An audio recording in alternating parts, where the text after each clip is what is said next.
DIS के daily MCQ programme में आप सभी का स्वागत है। मेरा नाम अनुराग पांडे है। आइए बिना देर किए हुए आज के MCQ प्रोग्राम की शुरुआत करते हैं।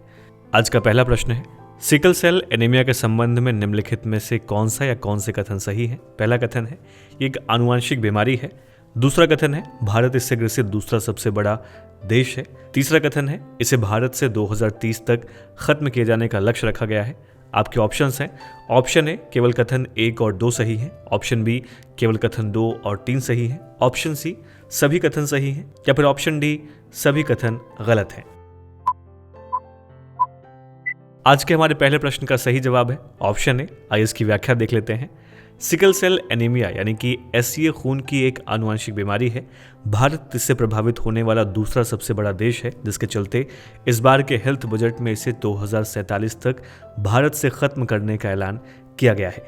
अध्ययन बताते हैं कि उन क्षेत्रों के लोगों में ज्यादा पाई जाती है जहां मलेरिया होने की संभावना होती है, और ऐसा भी सामने आया है कि जिन लोगों को ये रोग होता है उनके लिए मलेरिया कम खतरनाक होता है। आज का हमारा दूसरा प्रश्न है, हाल ही में किस तेलुगु फिल्म अभिनेता का निधन हो गया है। आपके ऑप्शंस हैं, option A Nandamuri Taraka Ratna, option B Pawan Kalyan, option C Mahesh Babu, option D Ram Charan.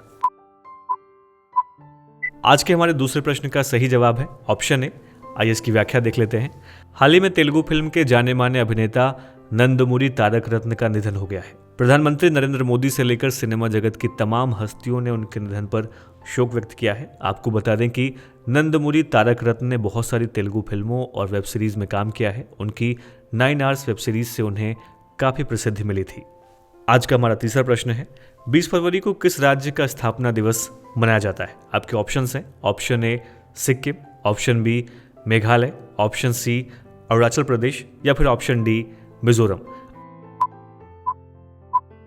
आज के हमारे तीसरे प्रश्न का सही जवाब है ऑप्शन सी। आइए इसकी व्याख्या देख लेते हैं। हर साल 20 फरवरी को अरुणाचल प्रदेश का स्थापना दिवस मनाया जाता है। आपको बता दें कि 20 फरवरी साल 1987 को अरुणाचल प्रदेश को भारत के पूर्ण राज्य की श्रेणी में सम्मिलित किया गया था। ये राज्य भारत के सबसे पूर्वी हिस्से में मौजूद है, जिसकी सीमा पड़ोसी देश चीन और म्यांमार से जुड़ी हुई है। साल 1987 के पहले अरुणाचल प्रदेश को केंद्र शासित प्रदेश की श्रेणी में रखा गया था। आज का हमारा चौथा प्रश्न है, दस्तलिक सैन्य अभ्यास किन देशों के मध्य आयोजित किया जा रहा है। आपके ऑप्शंस हैं, ऑप्शन ए भारत और कजाकिस्तान, ऑप्शन बी भारत और उज्बेकिस्तान, ऑप्शन सी उज्बेकिस्तान और कजाकिस्तान, या फिर ऑप्शन डी कजाकिस्तान और UAE।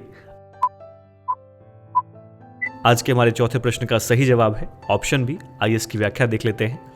हाल ही में उत्तराखंड के पिथौरागढ़ में द्विवार्षिक प्रशिक्षण अभ्यास दस्तलिक का आयोजन किया जा रहा है। यह प्रशिक्षण अभ्यास भारतीय थल सेना और उज्बेकिस्तान की थल सेना के बीच 5 मार्च 2023 तक आयोजित किया जाएगा।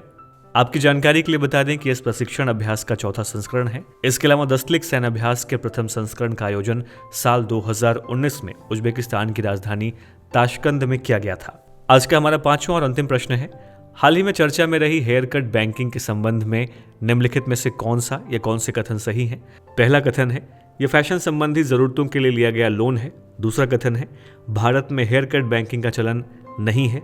तीसरा कथन है, नॉन प्रॉफिट एसेट समस्या के समाधान के लिए हेयर कट एक विकल्प है। आपके ऑप्शंस हैं, ऑप्शन ए केवल कथन 1 और 2 सही है, ऑप्शन बी केवल कथन 2 और 3 सही है, ऑप्शन सी सभी कथन सही हैं, या फिर ऑप्शन डी सभी कथन गलत हैं।